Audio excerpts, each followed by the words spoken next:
Hi, my name is Dr. Kristin Moon, and I'd like to tell you a little bit about the anatomy and physiology class I offer through True North Academy. During the year, we'll meet once a week for a live online class.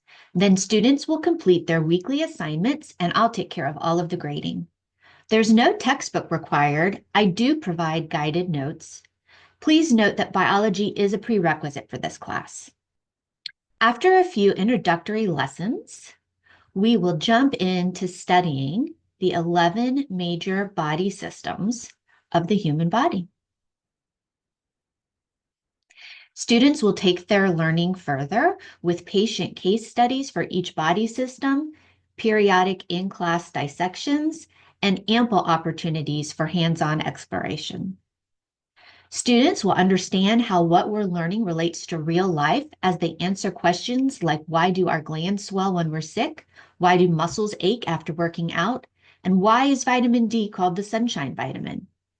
Students will challenge themselves while having fun, as there's lots of opportunities for playing games in this class.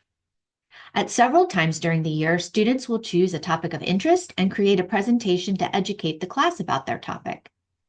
Here are some samples of recent student projects. Who is this class for?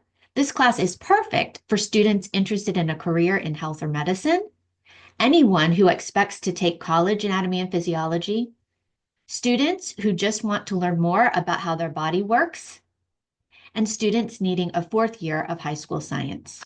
I'd love the opportunity to get your student excited about science.